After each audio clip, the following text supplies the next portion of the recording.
nek tak waneni nek nganti iki aku nampa dukaning Priyagung Ndarawati malah salin perkara. Monggo aku dipasrahe Kresna Prabu Ndarawati Petruk nek kowe iso gawe padhang penggaling nata Ndarawati tak kandhani bapakmu sapa. Lah kok dadi malah Sinur Mandura Petruk kantong bolong nantang karo nata Mandura. Monggo Petruk ki ora tau ditantang karo wong. Aku ki ora tau disalahi karo wong, mesti do nyawang karo Petruk wis do wedi. Lah kok Sinur Mandura kok ora ndelok karo blegere Petruk. Ning nek tak waneni nek nganti Sinur Ndarawati duka Petruk, kowe wani karo Nata Mandura Prabu Baladewa padha karo wani karo Nata Ndarawati. Iki merganing matimu senjata cakra tampanana. Des. Klepek. Modar. Nek Sinur Ndarawati sing duka wae ora apa-apa nek nganti sena patine Ndarawati. Ndara Setyaki nesu Petruk gawe geger negara Ndarawati wani karo Koko Prabu Mandura nyo tampanana gada sikuning bres glangsar. Monggo gadane Ndara Setyaki iki tamakke segara asat, tamakke gunung jugruk. Padha gadaku. Gadaku nek tak tampake gunung blek ngono mesti jugruke wonengen bru-bru. Asli kuwi tenan Prabawa. Ampuhe ya padha ning ya kondang gadane Ndara Setyaki. Iki nek aku ora matur sinuwun Prabu Kresna utawa Ndara Setyaki, monggo sinuwun Prabu Mandura wis bengok-bengok kaya ngono. Petruk kantong bolong aja tinggal gelanggang corong playu wani karo Nata Mandura ayo kemberono. Ha iki nek nganti aku mlayu cilik aku wedi wae. Dikira kawula sak negara Ndarawati Petruk ora wani karo Sinur Mandura. Apike karo kudu matur sinuwun. Pun dangu, Den. Ya wis sawetara. Berarti mireng lek kula omong wau ngerti. Apa gadamu luwih ampuh tinimbang besi kuning. Ki kembar, Bus. Kembar tegese piye? Kembar niku gedene nggih semonten niku. Sak godo sampeyan. Apa ditamakke gunung jugruk segara ya asat. Weh. Ah sampeyan tak ming gunung siji. Kula niku gunung pirang tak blek-blek. Ambruk kabeh, yakin. Niku tenan, yakin sumpah. Sing terakhir Gunung Kemukus mboten ambruk. Wong edan. Petruk, Nun. Kowe arep wani karo Koko Prabu Mandura. Nek entuk palilah kula wantun, nek mboten entuk palilah kula mboten wantun mergo Petruk niku mung kawula. Nek nganti kula menika nyalahi peraturan negara Ndarawati, weh dosa napa sing ajeng kula sandhang. Aku wis nampa ngendikaning Kanjeng Koko Prabu Ndarawati. Nggih. Setyaki awat-awat ana Petruk. Aja mbok penging Petruk wani karo Sinur Mandura. Mergo saka batinku wis ngerti ing gawe pepeteng negara Ndarawati kuwi Sinur Mandura. Mula Setyaki kowe awat-awat ana Petruk yen ana lelakon sing edapi-edapi matur karo aku. Dadi entuk nyuwun pamit.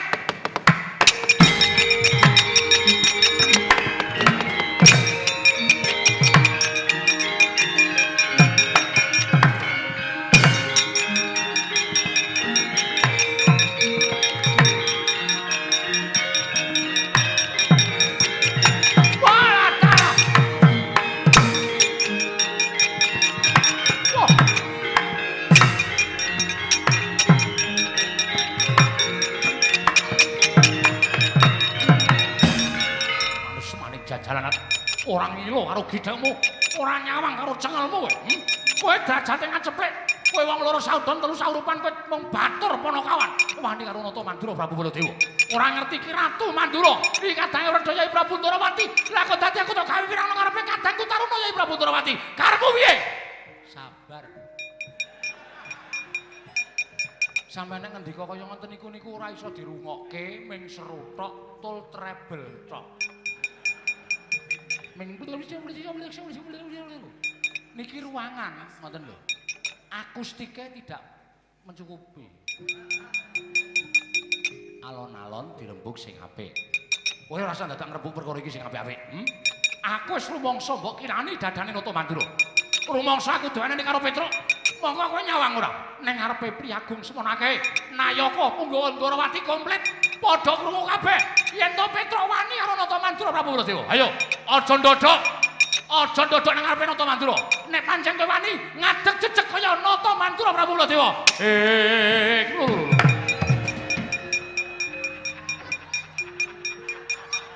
Kok teng grobyak, aku nggawa rombongan kok, Mas. Petro nek wis ngene iki ora ana sing wani karo Petro. Sampeyan ngunaki karo kula nek pancen wani karo Nata Mandura ngadeg jejeg. Oke. Sampeyan aja kaya ngoten iki. Ayo, lenggah sing apik, jumeneng sing apik. Ayo lungguh. Lho, dapure. Get-geti ora. Lenggah. Nah, ngoten. Lenggane sing apik. Malang keren ngarepe ratu. Nuwun sewu, panjenengan wau ngendika pripun? Nek wani karo Nata Mandura, padha-padha ngadeg jejeg karo Nata Mandura. Kula wis ngadeg. Lah kok malang kerek? Wong wani niku ora ana wong tantang-tantangan kok ngapuranceng. Ngeten iki. Wani karo aku. Ngaten ora dadi. Kudu ngenten iki. Yang ngono kowe wis wani karo Nata Mandura. Nuwun sewu. Niki janjane perkarane ming sepele, ning panjenengan mang gawe angel. Lho, sing gawe angel iki kowe? Mboten, kula mboten gawe angel. Sekar Wijayakusuma menika badhe kinarya tumbal wadaling Praja Mandura. Sinuwun Prabu Ndarawati wis bener. Nek sinuwun Kresna mboten kersa ditilar teng negari Ndarawati kudu melu Sekar Wijayakusuma. Merga Sekar Wijayakusuma niku panggesangane wong sak donya sing mati durung winanci isa diuripke meneh nganggo pusaka Sekar Wijayakusuma. Nek sinuwun Prabu Ndarawati kecelan Sekar Wijayakusuma niku Wisnune ya bakal ora ana dayane napa-napa. Mila sinuwun Prabu Ndarawati ngersakaken ugi rawuh teng Mandura. Lah ming perkara kaya ngono kok sampeyan manggawe angel. Sinuwun Ndarawati ora kepareng tedhak dhateng negari Mandura. Sinuwun Ndarawati paling dawuh karo Petro, nek sinuwun Prabu Kresna ora dikeparengake rawuh teng negara Mandura, Petro sing ajeng rawuh teng negara Mandura. Wah, dapure. Ming derajatipun Panakawane kok rawuh. Lho, wakil ratu. Wakil ratu. Gusti Denawa. Lambemu ora. Gusti Petro. Gusti Petro. Sampeyan niku nek nesu ora sok guyu to. Sampeyan niku nek kula mangkar guyu to. Ayo. Ora wae. Ha, niku jenenge ngampet niku jenenge. Nek ngampet watuk. Petro, aku ora trima. Kowe ora menyang negara Mandura, Yai Prabu Kresna ora tekan negara Mandura. Sapa sing ngalang-alangi Nata Mandura Prabu Baladewa? Rawe lantas malam-malam bakal tak putung. Lah, niki tegese kriwikan wis dadi grojogan. Sampeyan memaksakan kehendak. Sampeyan memaksakan kekarepan sampeyan. Upama sing mepalangi Sinuwun Prabu Kresna ora ngaparengake Sekar Wijayakusuma, tegese Yai Prabu Kresna mentala karo Baladewa. Mentala nyumurupi kahanan negara Mandura. Yen kahanane kaya mengkono kuwi aku ora bakal ngajeni karo adikku lanang. Nah, iki tegese sampeyan wis mulang sarak. Wis gugu karepe dhewe. Pun sani ngeten mawon. Sekar Wijayakusuma mang buta ning Petruk melu. Ora. Aku melu. Ora. Raga dhewe wis. Aku melu raga dhewe. Ora entuk. Nek ora entuk, kula ya ora ngetuke Sekar Wijayakusuma tekan negara Mandura. Lho, nek ngono kowe wani karo aku. Lho piye iki? Wis ket mau wani. Nek ora wani kula tenan meneng, Mbah. Ayo genawe sulang-sulang ngene kok dunake. Kowe wani karo Baladewa. Wah, wis iki kata-katane terlalu banyak. Kula mboten seneng ngoten niku. Lho, nek wani karo Nata Mandura apa kira-kira kowe bisa ngkuli kadidene Nata Mandura Prabu Baladewa? Pripun? Petro kon gak dikuli. Yen kowe wani karo Nata Mandura apa kira-kira bisa ngkuli kadidene Baladewa? Lho, nuwun sewu, giri lusi jalma tantena kinira. Giri gunung lusi cacing. Kala masane cacing niku iso tekan pucuk gunung, mula aja sok ngembe karo wong. Dipresani piyai semene. Nek nganti sampeyan kalah karo Petruk, isin. Nek Petruk kalah karo sampeyan, biasa. Mergo Petruk niku ming batur, ming kawula, ming Panakawan. Mula nek Petruk ditanting wani apa ora? Turah wani.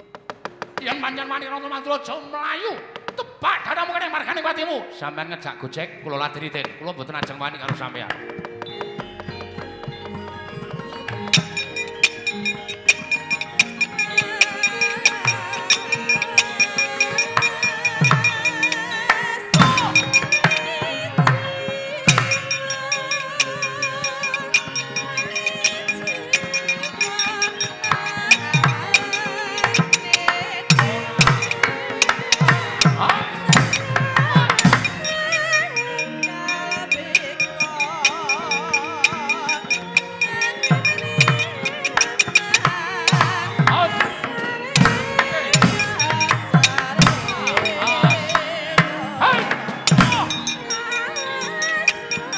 aja sepelek malah.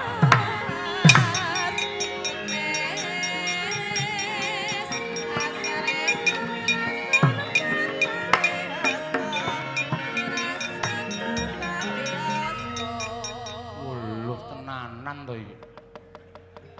Tak kira ming getok-getokan ngejak guyon karo abdine kok ngantil kok nganggo akik diwalik. Moncrot e bathukku. Lah Petro ki wong tuwa digawe wirang. Tak kira nek ming ngejak gojek sampean tenanan nuwun sewu lho Den kula nek wani karo sampean Ndara. Nyuwun mapunten.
Petro Edan.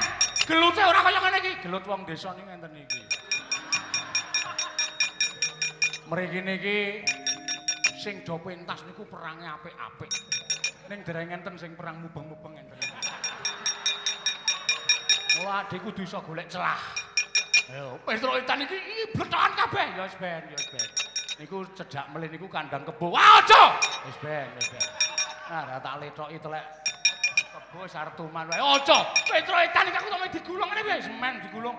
Ha nek ora digulung trimpeti sapa-sapa. Digulung ngene iki malah kepenak. Wah, Petro, mati aku. Ucap kacarita nalika semanten. Eling-eling wujuding Lurah Petruk kantong bolong parandene pono ing paninggal.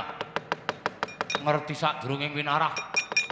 Awas paningaling batin Lurah Petruk kantong bolong dakwa Benata Mandura panjalmaning satru. Ginulung dening Lurah Petruk kantong bolong. Ical wujuding Nata Mandura perjineman setan nggo lumayit kangge Dedya Kala Jaramaya. Wah, mati aku. Wah, bocah.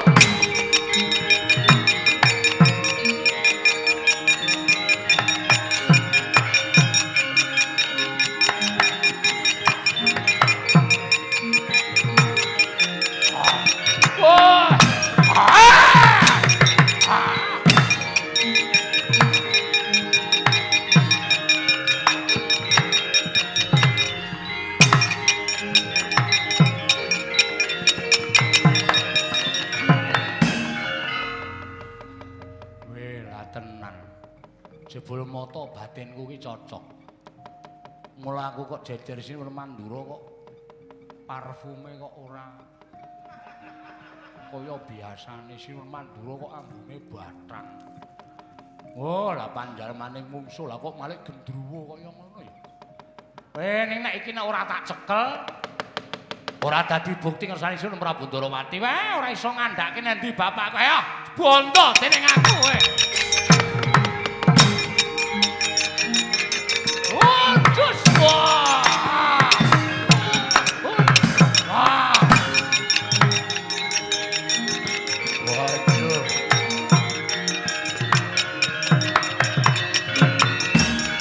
Waduh. Petro aku tobat Petro candak ora. Sapa? Aku abdining Pandya Petari Durga, Dedya Jaramaya. Oh, lah menus ki. Aku dadi sinuwun Mandura barang nglembut pusaka supaya gampang gawe pati ning wong Ndarawati. Aduh, Petro aja, Petro. Aku kapok, Petro, aku tak melayu. Melayu piye urung entuk pengadilan kok melayu. Gus, Ndara Setyaki mangendika karo Sinun Prabu Sri. Duh, sapa ya mau ya? Prabu Sri Uning. Wah, cilaka tenan aku anggere sibuk ngene iki pikiranku iki ora tau cemerlang. Matur karo Sinun Prabu Sri Bathara Kresna Den. Niki lho, asline nata Mandura kados ngeten iki. Ndara Setyaki.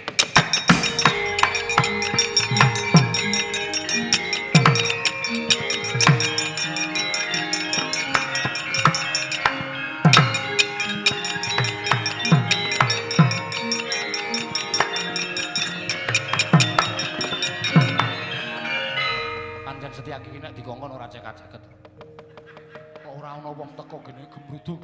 Gus, Ndara Setyaki. Mangendika karo Sinun Prabu Sri Bathara Kresna. Nek nuwun sewu. Panjal maning nata Mandura menika. Si Jaramaya. Anak buahe. Sapa mau? Sapa? Betari Durga.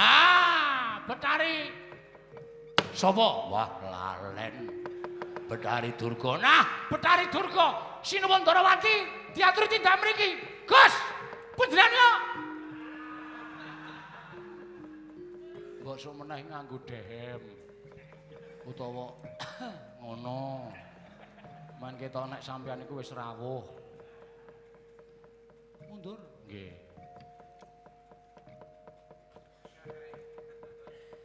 Iki apa Petruk sing dadi Baladewa? Nggih. Iki kaya Jaramaya. Inggih sinuwun. Sedaya kalepasan kula. Aduh, mati aku. Petruk, non. Aja tok kapak-kapake. Iki wis kecekel wis wedi karo awake dhewe. Tok kapake. Ya. Tumbak jujukan. Ora ana wong apa-apa kok bengok-bengok. Wong ora dikapak-kapake kok Jaramaya. Nggih. Aduh.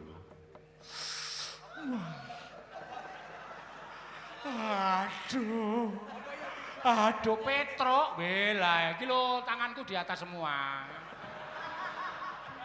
Lho mboten napa-napa. Niki lho mang pespadake lho.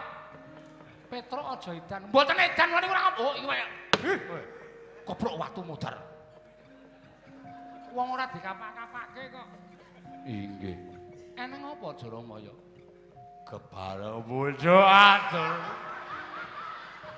Aduh. Petruk kok tak totok tenan lho kowe. Wo, kepidak iki apa? Rumangsaku kok kaya gendelan dit atusan kericik. Saida angger tak glyor rono kok sambat, glyor rene kok sambat. Mulane kok empuk. Waduh. Mules. Kowe iki sembrono wong kaya ngono kok dipidak dienggo dolanan nganggo sikil. Ala ora ngerti kaya ya ngapura. Karang penuke dindanake gler. Jaramaya wonten dawuh.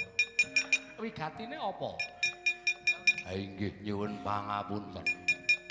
Namung badhe nyuwun inggih menika Sekar Wijaya Kesuma. Lho, arep nggo ngopo? Srana damel pejahipun Pandhawa. Lho. Lah Pandhawa kok arep dipateni iki? Lho menapa sinuwun boten mireng. Yen kowe bloko kowe tak uripi, yen kowe ora bloko aja lakon dosa, tak sampurnake uripmu. Para Pandhawa sak mangke sampun kepikut dening Betari Durga. Dipun papanaken wonten ing pakunjaran ingkang wujud reca gajah mapan wonten ing wana Krendayana. Dumunten kula kadhawuhan pados ringgi ing Sinuwun Ndarawati kedah pejah sareng kan para Pandhawa. Srana kula sesinglanata Mandura nyuwun pustaka utawi Sekar Wijaya Kesuma. Mekaten Diwaju, kowe adalah karepe dhewe. Ya, yen mancen kaya mengkono bali yo. Bali yo aku wis entuk keterangan saka kowe. Betari Durga ora bakal nglakon materi para Pandhawa yen Tanata Ndarawati isih meger-meger cetha penyawanging jagat. Oh nggih, nyuwun pamit dulur, Pak.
Sigra bala kang tumingal prang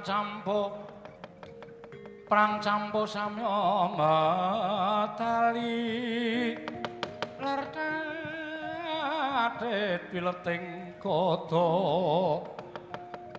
danyanggung mangun sang niti benjang sang aji mijil ati nyong ngedali wuwus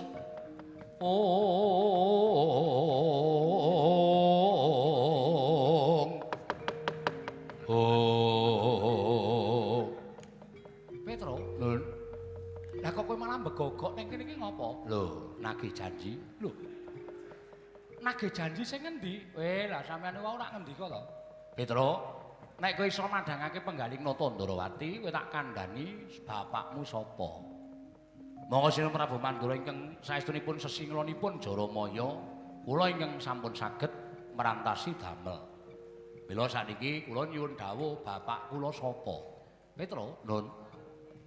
Nek kowe kepengin ketemu karo bapakmu, kowe tak kandhani. Wah, matur nuwun. Seneng kula. Ajeng kula jujuk, nek pancen bapak kula niku isih kula arep nyembah dlamakane bapak, ngaturke bekti karo bapak. Ning pun kok mboten wonten ajeng kula dongake supaya bapak niku diapura supaya keleputane terus manjing kasuwargan. Ngerti yo, bapakmu kuwi temene aku ora ngerti, Petro.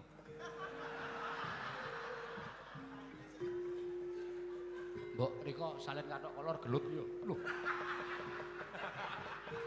Ming arepe jak gelute kok kon salin kathok kolor iki. Samane yo Nalendra lho.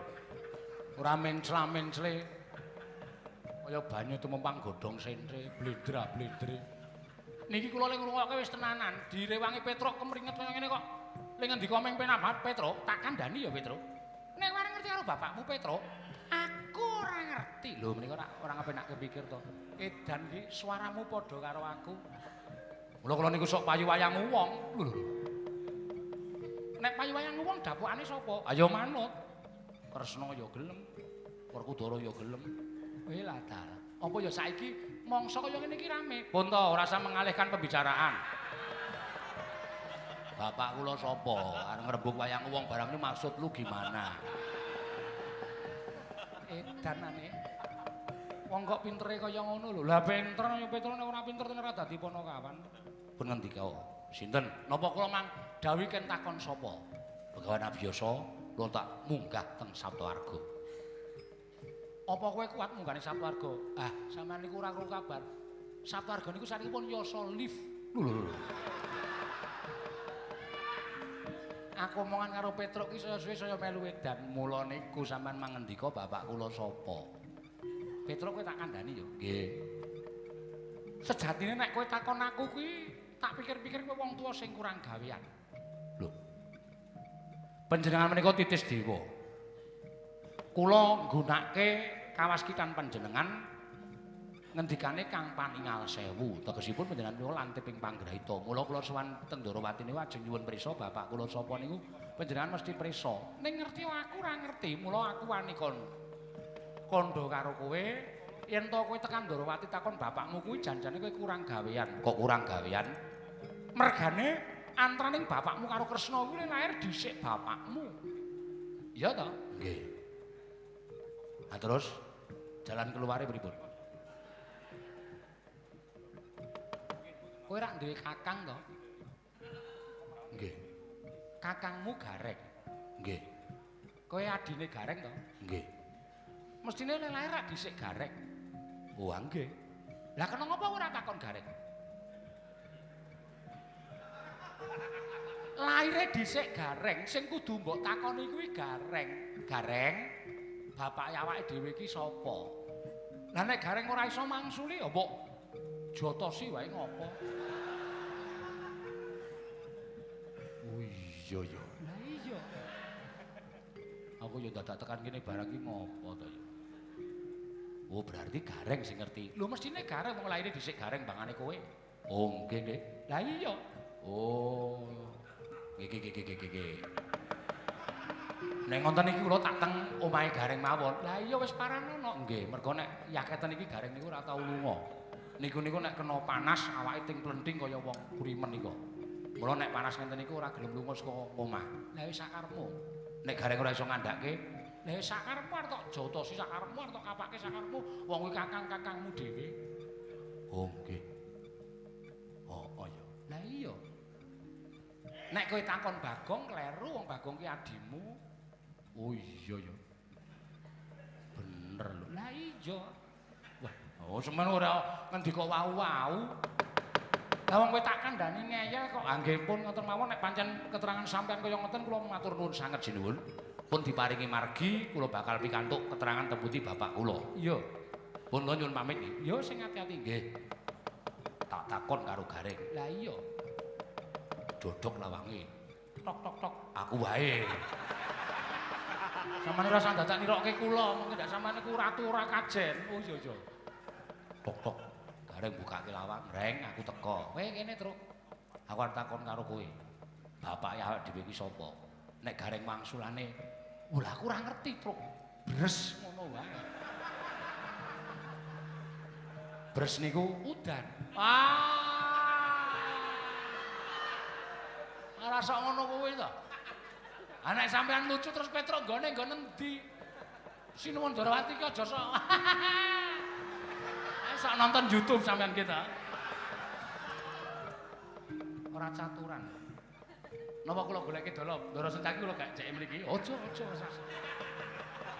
Pun ngoten mawon sinuwun kula nyuwun pamit. Sing ati-ati nggih. Nyuwun pamit nggih sinuwun. Sing ati-ati aja kaya bocah cilik. Kula tak takon Gareng. Iya, Petruk. Nek Gareng ora ngerti, sakarepmu Purbawasisa ana kowe. Oh nggih. Tekan omahe Gareng terus kula takoni mawon. Tok takoni apa perlune? Nggih. Ngoten mawon. Iya. Nyuwun pamit. Sing ati-ati aja kaya bocah cilik. Nggih. Pareng sinuwun. Petruk Surtiti ngati-ati duga-duga digawa. Aja nganti kaya bocah cilik. Oh nggih, matur nuwun. Dadi kula nek tekan omahe Gareng iki mengke terus takon, "Gareng, bapakku sapa?" Ngono wae. Nggih. Pun nyuwun pamit, sing ati-ati aja kaya bocah cilik. Surtiti, Surtiti ati-ati duga-duga. Nggih, wis tak kendhawuh. Nyuwun pamit sinuwun. Iya, sing ati-ati. Nek mboten ngoten ndak mboten ketemu bapak kula sinten? Iya, wis mangkat to. Nggih. Nyuwun pamit sinuwun, sing ati-ati aja kaya bocah cilik. Nek nganti Gareng ora ngerti. Kowe iki jane arep apa to kowe? Pamit kok bola-bali. Niki ra pun jam 4. Mengke dilongkas karo tengah jam buka. Monggo kula ranti sangu. Jaluk dit, mestine. Pira? Ayo sak pawewehe napa. Wong njaluk kok ngarani ku darani gedhor. Nyo. Nggo sangu kono. Nggih. akeh men. Kuwi 500. Ikhlas? Ikhlas. Tok nggo tuku sego karo ngombe karo nggo tuku obat. Nggih. Perban. Oh nggih. Nek garing menyonyo utawa montrot-montrot tambanono sisan. Ketoke alus ning adu-adu lho sampeyan iki. Aku tuku perban barang kon merbani garing nek kula ajar, ora arep tak ajar nek ajeng kula takoni, "Mangkat to Petruk?" Ya name jenengan sing ati-ati aja kaya bocah cilik lho niki.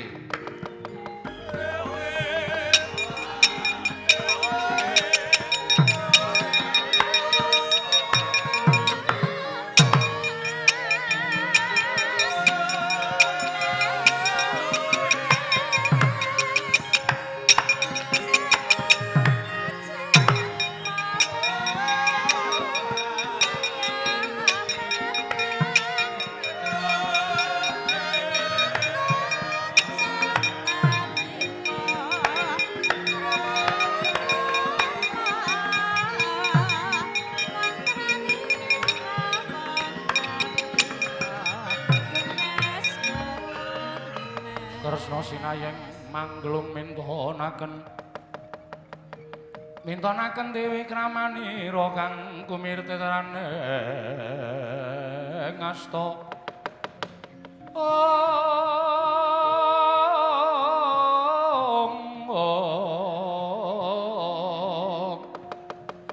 kang kumirtetarane ngastane ngasta Setyaki wonten timbalan. Iki malah ana pawarta ingkang katemben tekan talinganing pun Kakang. Ih, berkais menapa Prabu. Kadang-kadangku para Pandhawa dipikut dening Pandya Betari Durga. Kula Prabu pikantuk pawarta menika saking sinten? Saka Jaramaya ingkang nalika semana singon Kanjeng Koko Prabu Mandura. Ngene kepengin butuhake Sekar Wijaya Kesuma. Keparo Paduka negara Ndarawati reksanen. Lho niki. Koko Prabu badhe tindak dhateng pundi? Aku ingkang bakal nyaketi ya kuwi pakunjaran wujuding reksa gajah ning wana Krendayana. Yen ora pun Kakang kang luwari para Pandhawa. Bakal sapa meneh Setyaki? Lho niki. Sembah kula ngendherekaken Jengkar Paduka titip negara Ndarawati. Koko Prabu ngestakaken dawuh Paduka Kanjeng Koko Prabu.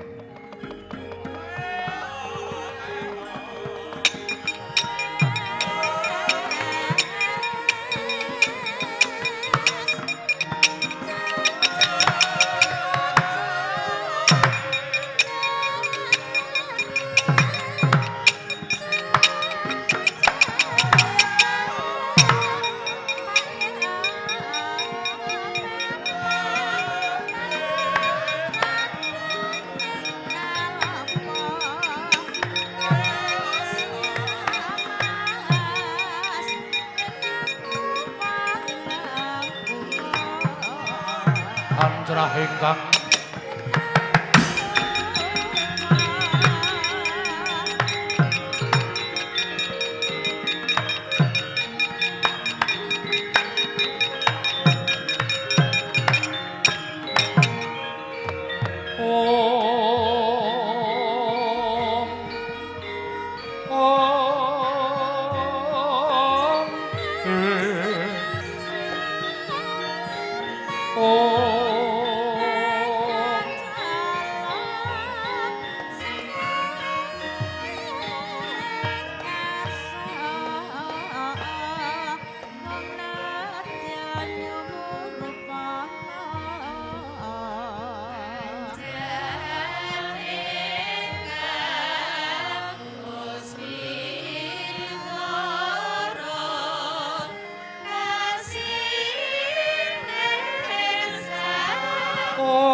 kembang popong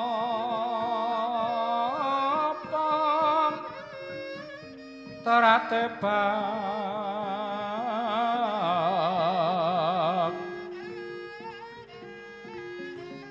rayungan loma lengkung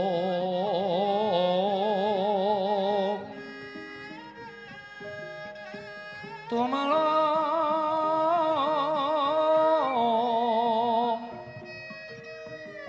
romambat wetyan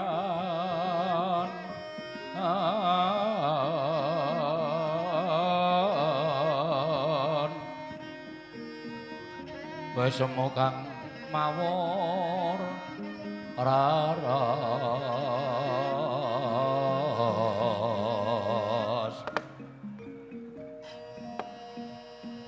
janur gunung kadingaren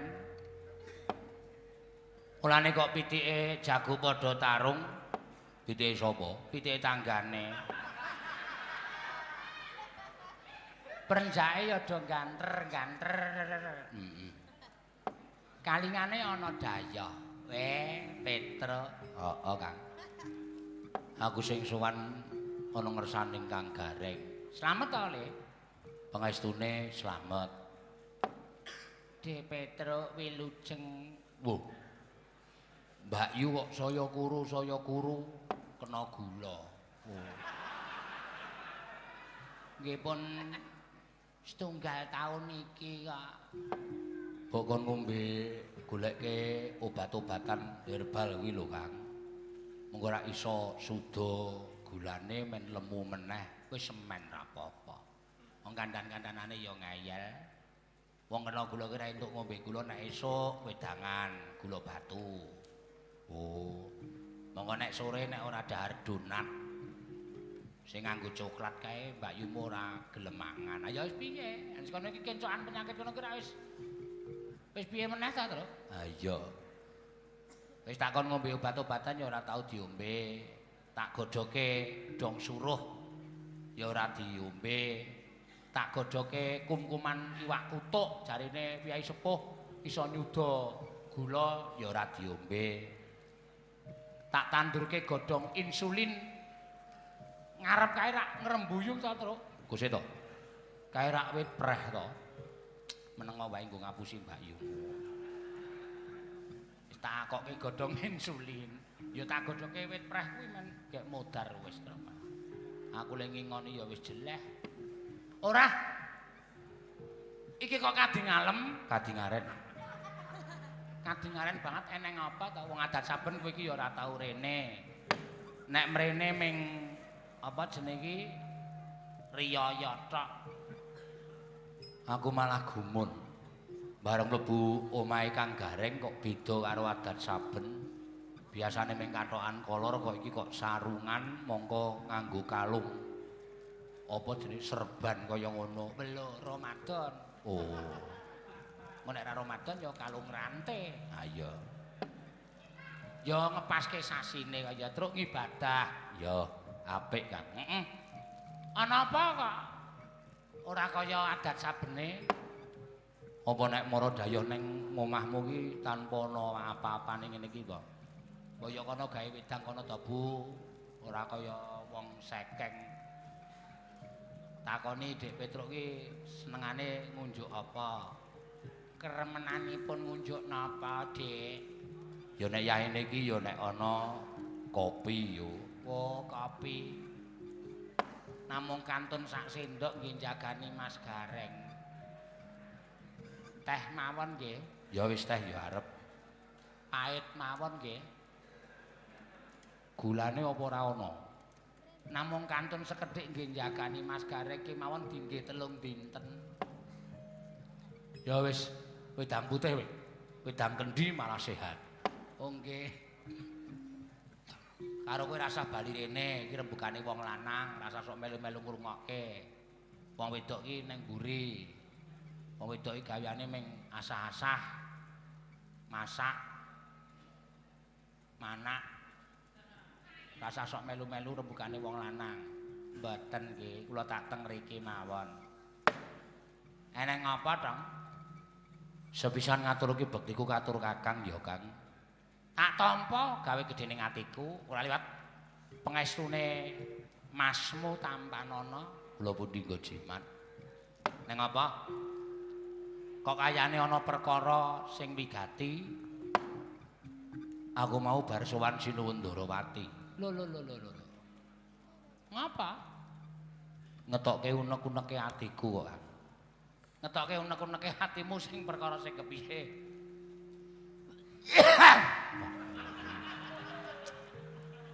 Ayo watuk ya saya tuwa ki kena kenggonan watuk mergo udute disuda. Ayo udut ki disuda apa udut kok tambah dawa? Ki senengane kowe ki nek dikandhani ngeyel ora. Terus Sinuwun Ndarawati, aku jane ngetokke unek-uneke atiku. Kang, kowe karo aku ki rak jane dudu anak Semar to. Mbok ora gawe masalah terus. Piyai semene iki padha ngerti nek kowe karo aku ki anake Semar. Dudu. Nek Kakang gelem jujur karo aku, kowe karo aku dudu anake Semar. Nek jane iya. Lah, gandeng Kakang Gareng wis ngendika jane iya, mbok menawa penemune Kang Gareng karo penemuku padha. Padha piye? Tegese aku kuwi duwe wong tuwa, duwe bapak, Kang Gareng ki ya duwe bapak. Nek sak ngertiku lho to, sak ngertiku kowe karo aku urip ki wis jaman jim, jaman semono. Lah iya. Tur jaman semono ki rupamu ora karo rupaku ora kaya ngene iki bagus. Apa iya? Iya, aku sing ndek fotone kok. Fotone jaman semono. Wah, tak mimi tak laminat apa jenenge? Laminating. Delok aku tak delok. Mongko fotone pas rangkulan karo kowe. Delok Kang.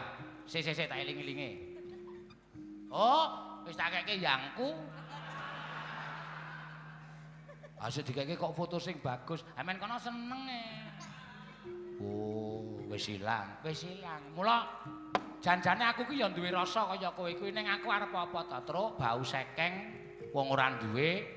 Nek gegayuhane kuwi kliwat saka kawasisan satu kabisane awake dhewe, mengko ndak dikira cecak nguntal cagak cebol gayu wulan wuta ngitung lintang tangeh kelakone jepak wurunge. Ning saurarane nek takon utawa kepengin nanjeke wong tuwa ora anu to, ora kleru to, Kang. Ora kleru lah. Terus Sinuwun Ndarawati dawuh piye? Kowe ora duwe kakang to, Tru? Mbok kowe takon karo kakangmu. Kakangmu ki lair dhisik kakangmu mbangane kowe. Mula kakangmu mesti ngerti bapakmu sapa. Terus aku matur, lah nek Kang Gareng mboten ngerti teng pundi bapak kula, mbok jotosi wis. Sing muni ngono sapa kuwi? Sinuwun Kresna. Muni nek aku ora ngerti bapakmu kowe arep jotosi aku. Sinuwun Kresna dawuh kaya ngono. Truk, rasa kokean bebangan. Ayo, terke aku ning negara Ndarawati. Sik. Arep ning Ndarawati arep ngopo? Lho, gugat aku. Aku dadi Sinuwun Ndarawati kok ngedudu anake Semar kowe karo aku, didu nek aku ora ngerti ngandhake bapak ki sapa, terus kowe arep jotosi karo aku. Ha modar aku. Tinimbang aku modar nang kene, bareng mati karo Sinuwun Ndarawati. Wis to. Ora usah dadak alman. Wong kowe karo bojomu wedi. Dadak wani karo Sinuwun Ndarawati. Sinuwun Ndarawati ngendika kaya ngono, ning aku ora bakal kelakon tumindak kaya ngono to. Ha iya. Ha terus saiki piye? Nek pancen Kakang Gareng niat goleki bapak, aku ya niat goleki bapak. Ayo, wong loro budidaya. Wong loro budidaya? Heeh. Carane munggah ning kayangan. Mbok ora aneh-aneh, Tru. Munggah ning kayangan kok aneh-aneh iki. Lho, kayangan iki kowe padha apa piye? Kayangan ki pirang-pirang lho. Slendra Bawana, Nguntara Samudra, Ngarga Dahana, Swarga Maruta. Kuwi kayangane dewa-dewa. Kowe karo aku munggah kayangan, teng tekan kayangan dodok-dodok sing metu Yama Dipati modar kowe. Dong apa iki titah jabut nyawane. Oh, ora sembrono. Arep endi kowe? Kayangan Suralaya. Papaning Bathara Guru, ya nek ning kono, nek lagi mulang. Ayo.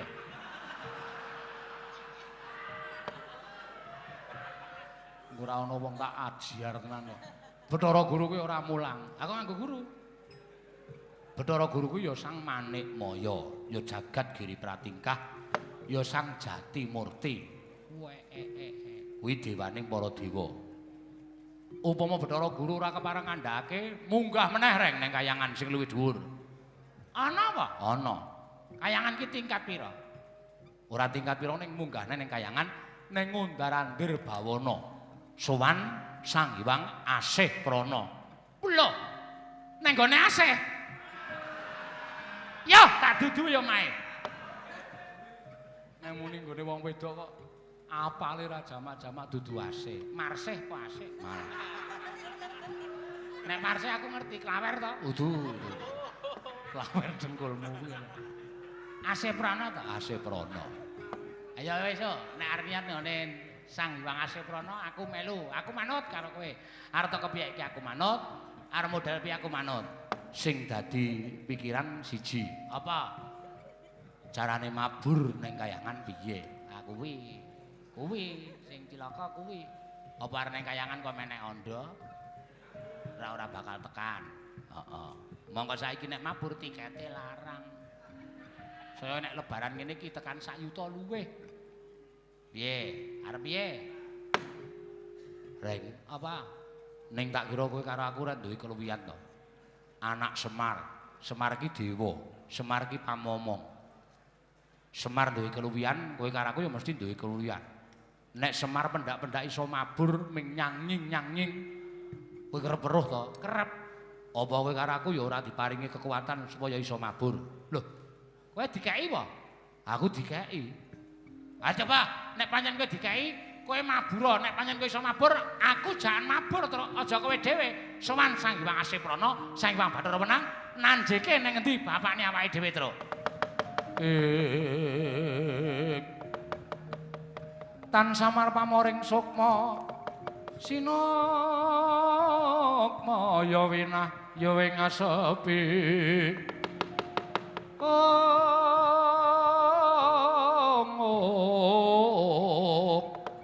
pambukaning warana tarlen saking liyep layaping aluyup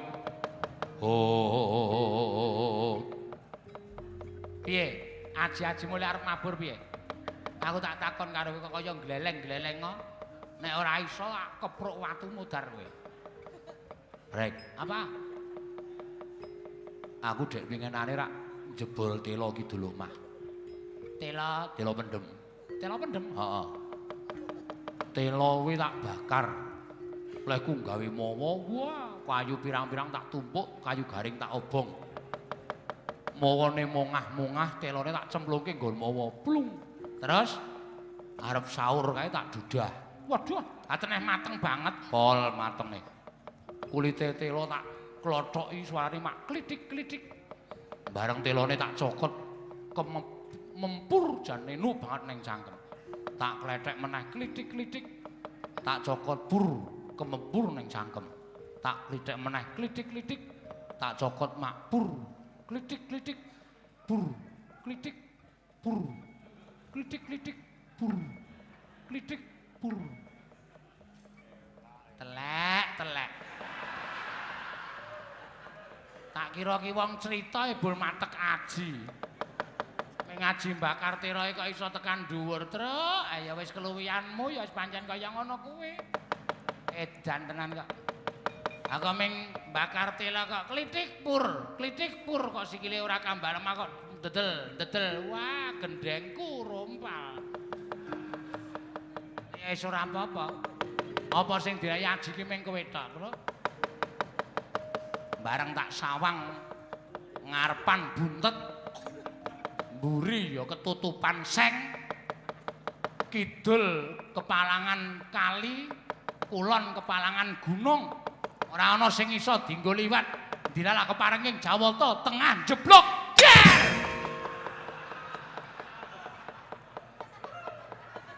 dikpur dikpur dikpur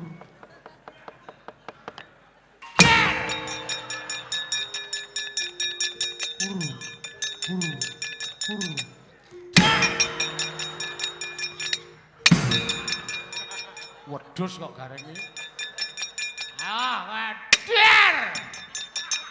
Waduh, modar ora entuk cagakanim. Kakang Semar, kula Den. Aja kaget, aku ing mrapta ning Karang Kadempel, Kyai Semar. Sajaipun wonten wigatos. Gadingaren janur gunung Ndara Kresna rawuh wonten Karang Kadempel, Kyai Semar. Apa Kakang Semar ora ngerti pawarta? Ingkang wis sumebar warata nganti tekan talinganing nata ing Ndarawati. Perkawis napa? Bendaramu Pandhawa dina samengko kapikut dening Pandya Bathari Durga lan dipapanake ana ing pakunjaran ing wujud arca gajah ing mapan ning wana Krendayana Kakang Nayantaka. Semareka den prayatna samurires eka balik titiyani gandayani trisanya purnama sasi gilar-gilaran ing tengah latar milang lintang Bima Sekti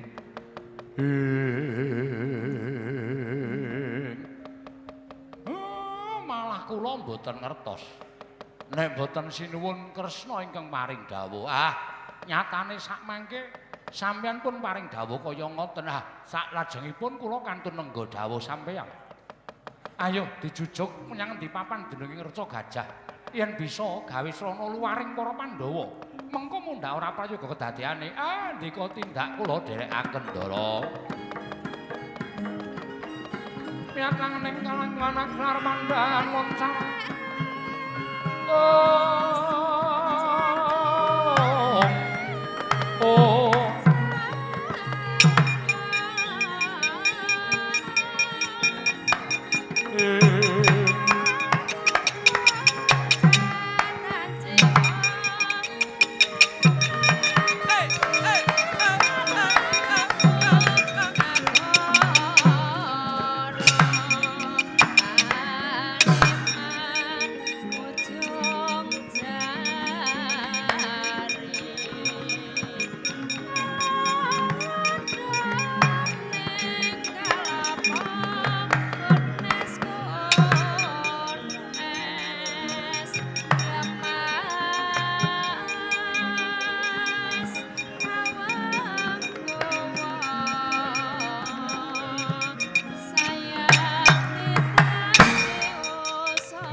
mangawur-awur-wurahan tengaraning ajurit kang maguru gongso tetekaya butalawar pandriting turangga esti Kakang Semar kula ndara apa iki ingkang winastan pakunjaran wujud reca gajah tinemune pancen dientha kaya wujuding Dripangga mboten panglik mbok menawa menika ingkang kinarya ngunjara ndara-ndara kula Pandhawa kula gumun lah kok ora ana kabar apa-apa sampeyan rawuh paring dawuh nek ndara Pandhawa sami dikunjara wonten telenging reca gajah Den ampun nganti ndedawa wekdal kula aturi nglebur pakunjaran ngluwari ndara-ndara kula Pandhawa sinuwun iya Kakang Semar Badranaya ya tolarta saking kutha sang kula yen namutusa sang Sri kocap kacarita nalika semanten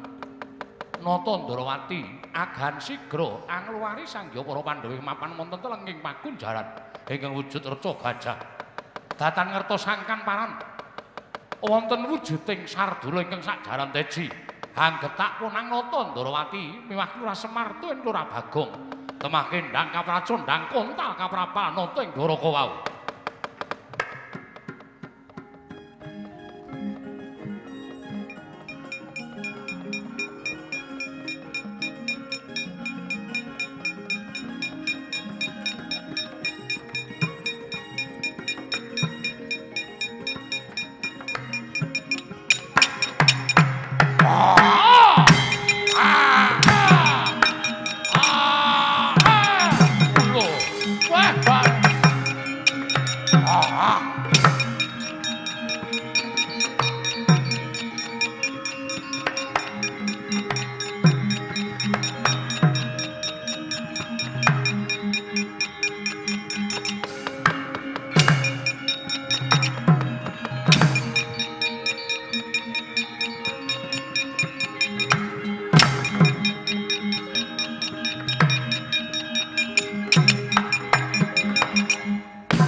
wedhus. Kirek, us. Karo bapakne kok ngunekke kirek. Wong tiba ora sengaja, Mer. Wong tiba kok dunekke wedhus. Kowe lah jagat Dewa Bathara. Nggih, pancen jagat Dewa Bathara. Lah kok jebul gawat kliwat wujuding Pakunjaran mau Kyai Semar. Ora ngerti sangkan Paranyono Sardula gedene ora jamak. Ngetak marang panjenengan ingsun. Iki nek ora aku golek pawongan ingkang bisa mbukak Pakunjaran. Pandhawa bakal sirna saka tanganing Betari Durga. Kula sumanggaken. Kula niku wis tuwa. Kula ora iso apa-apa mang sampeyan kudu mbudidaya jer sampeyan pujangganing para Pandhawa, sunging para kadang Pandhawa. Nek ora iso ngluwari ndara-ndara kula Pandhawa, gunane napa? Semar Suwita karo Sinuwun Ndarawati. Wila jagat Dewa Bathara. Bagong, Nun. Ayo melu aku. Teng pundi? Golek jago. Kula gadah ning jalune cilik. Us. Jago tegese jago menungso. Wah. Teng pundi? Wis pakoke melu aku. Oke, ning syaraté siji. Syaraté apa? Ora mabur lho. Lho, kok ora mabur piye? Sampeyan niku ngajak-ajak sok ora kon sekuwen kok. Ayo Bagong melu aku, sampean pleper.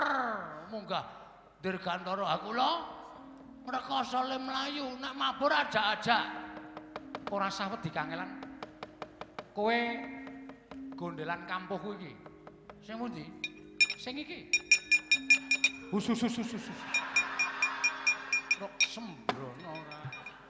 Kampuh iki ndi? Ora ngerti ya sak cekel-cekele kok ya. Paten ana sing gantung tak cekel. Kok ya ora diunggahke dapurmu. Ora diunggahke ana. Iki kampung. Cecok lendang niki to. Iya. Wis nang gondelan karo aku ya Bakong nggih. Tak jak mabur golek jago siap. Supaya enggal bisa entuk jago aja nganti kesuwen nggih. Mangkat dina iki. Ayo.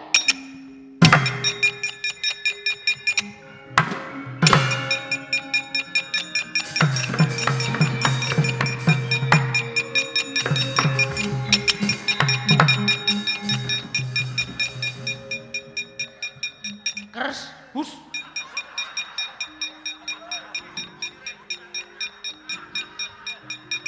Sampean weruh kula mboten? Kowe ngopo? Niki lho, mangsawang niki lho. Lek kula gocekan tangan siji, gedabikan teng isor. Sampean liwat dapuran pring ya ora omong. Lho. Lah ngopo? Iki nek konangan cah cilik ngrekoso kula. Sebabe sarung kula keri ning dapuran pring. Niki lho, kula mung nganggo celdam tok. Masa kok terus-terusan wis mengko tak tukokke. Yakin? Iya. Nek ditukokke kathoke cepet tak topote sisan. Nek nukokke sak jeroane sisan. Iya wis kabeh tak tukok. Ngono dadi sportif.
Mereno semupang pangaruno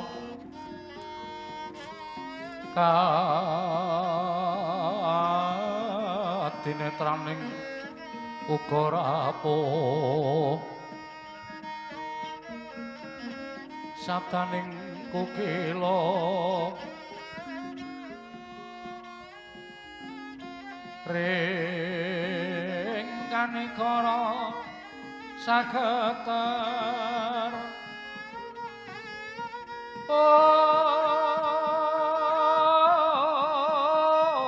kene donga kum lero sing ene panto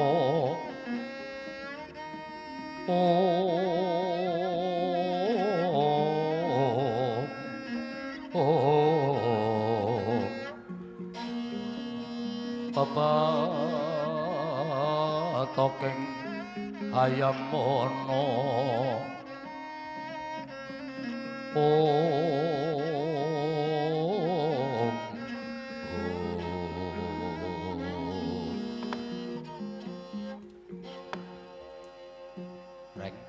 Reng, ngapa? Iki wis tekan kayangan kok kowe ora lingguh ngisor. Kayangan dengkulmu melacot apa? Ha iki kok malah dhewe kleru neng paut. Paut dengkulmu kuwi. Kok paut piye to? Ha iki anake sapa iki yaene klitian iki? Reng. Kowe nek ora ngerti iki takon. Kuwi Sanghyang Asih Prana. Marsih? Asih. Bola-bali kok marsih wae. Asih Prana. Masa? Heeh, linggo ngisor ndak kewalan. Waduh kaya ora omong kok ya, Truk. Nek didangu basa, oh ya. Oh, wilahing. Lho, malah jejer. Jejer dengkulmu ora.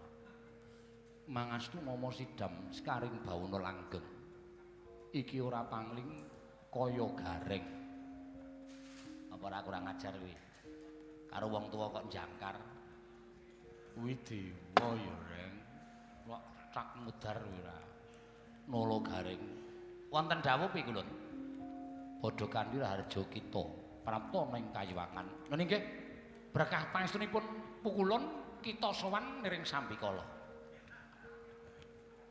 Kata-katamu iki piye? Aku ana nyebut aku kita, aku ora rumangsa nek jeneng kuwi diganti kita. Kita iki kowe. Ayo aku, ayo.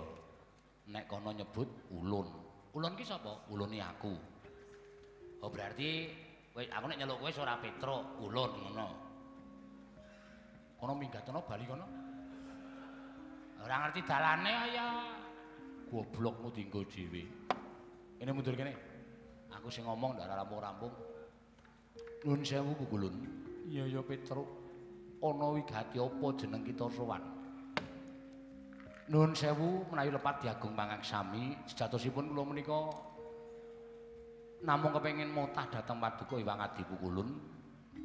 Babakan Sudarma kula Pukulun. Lho. Sudarma kita kuwi Ismaya, ya Semar, sanes.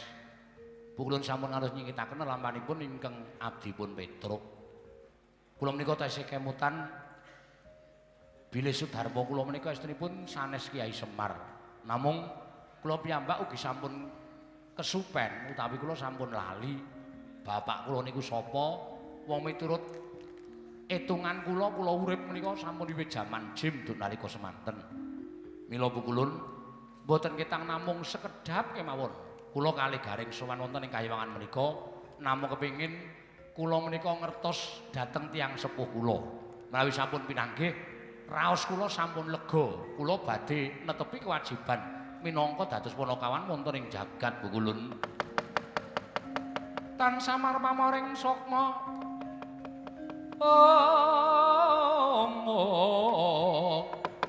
sinukmaya winaya wingasepi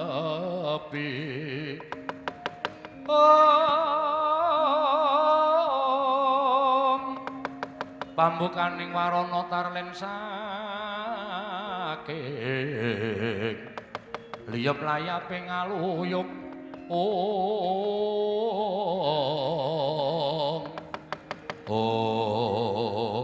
Petruk kang dadi wong atuwa kita kuwi kang aran Gandharwa Maya ya Begawan Salantara. Dina samengko wis mapan ana ing Kayiwangan. Diunggahake derajate minangka dadi jangkeping dewa. Lamun kita kepengin ketemu kelawan wong atuwa kita lungguh ning pepungkuran ulun. Ulun ingkang bakal miji sowaning Begawan Salantara Panakawan Petruk.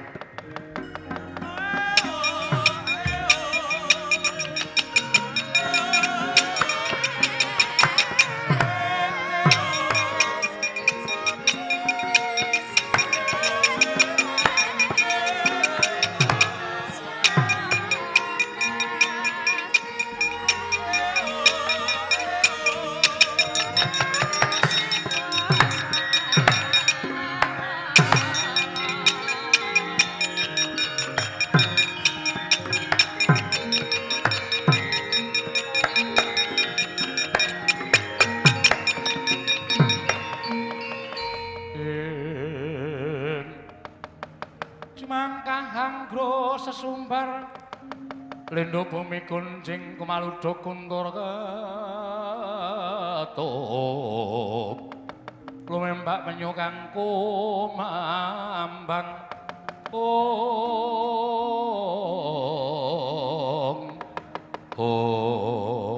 Salantara wonten dawuh ulun menapa kula nandhang kalepatan dene kula katimbalan sowan ngersaning Sang Hyang Pukulun Bathara Wenang.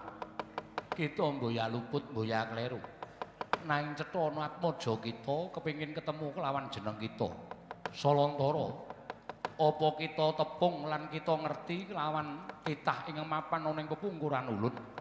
Iki ngaran Petruk lan ala Garek. Iki sayekti atmaja kita. Apa kita ngerti? Nyuwun pangapunten.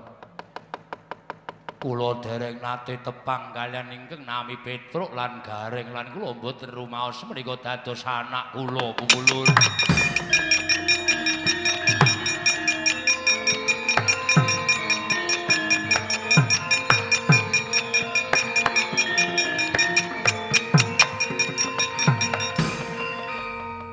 Piye reng wis ora apa-apa mbane dadi anak gendruwo kaya ngono. Ora diakoni malahane. Ayo ngerti kuwi bapakku ki paling ora ya menungsa lumrah bagus. Ha kok kaya reok kucul kaya ngono. Nuwun sewu Pukulun ati kula kok mboten sekeca. Lah kok dadi tiyang sepuh kula kok mboten ngakoni kalih kula kalih Gareng. Petruk aja semelang. Kita ulun dadekke kaya duke nguni sadurunge kita ketemu karo Semar. Muga-muga mandi ucap ulun. Kita bali kaya duk nalika durung ketemu kelawan Ismaya Petruk.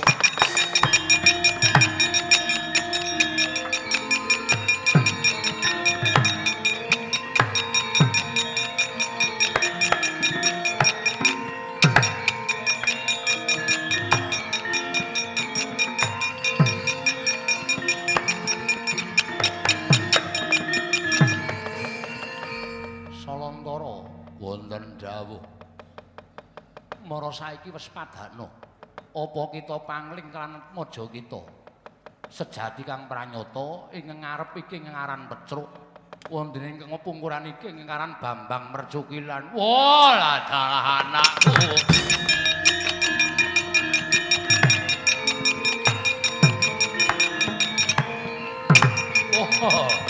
wah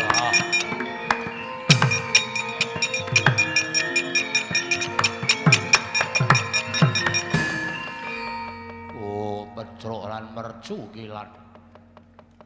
Inggih. Rama penemban kula ingkang putra. Inggih, Rama penemban kula ingkang putra. Ya. Wigatine apa kowe kepengin ketemu karo wong tuwa? Jejering anak ingkang sampun kepengin ngaut pepadanipun tiyang sepuh. Ingkang sampun mangabad-abad mboten pinanggih. Estrining manah namung kepengin ngaturaken pangabekti dhateng tiyang sepuh kula, Rama Begawan Salantara. Ya, tak tampa. Lan ora usah dadak getun atimu. Wektu dina iki pancen wis kinudrat pinesti marang pangwasaning jagat. Kowe kudu tansah ngetutke karo Semar. Lan aja kuwatir aku tansah jangkung marang kowe saben dinane. Yen ana apa-apa sambato aku mesti mitulungi karo kowe Petruk lan Mercukilan.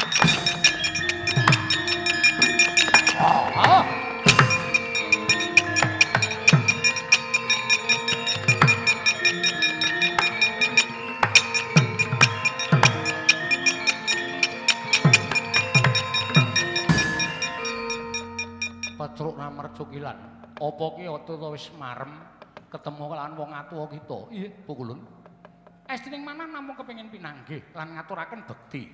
Sak mangke sampun ketingal jenjem ayem manah kula. Ya to yen pancen mengkono kita mudhuna ning jagat nanging ulun ora bakal paring sandangan kaya doe ngene.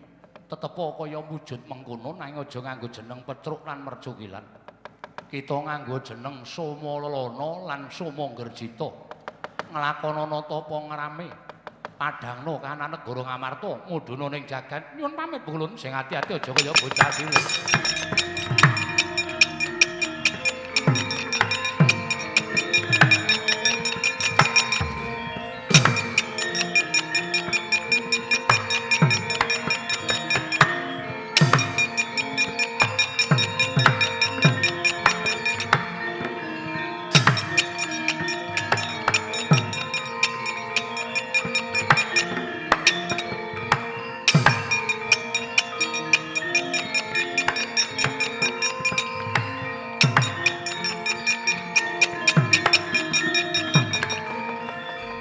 Bambang Mercukilan. Sing luwih tuwa kuwi aku, kudu kowe. Petruk aku Mercukilan luwih tuwa kok sik to tak genahke. Nek sejatine antaraning kowe karo aku kuwi tuwa aku, ya mung nalika diwengku dening Semar. Sing dituwake Mercukilan Petruk nomor 2. Ing satemene tuwa aku tinimbang Bambang Mercukilan. Oh ngono. Iya. Mula wektu dina iki Somalelana karo Somanggerjita, tuwa Somalelana. Ya, wis aku mingkari manut. Kakang Somalelana. Ayo, ditutukake nggone bakal nglakoni tapa ngrame. Ayo, tak derekke Kakang Somalelana.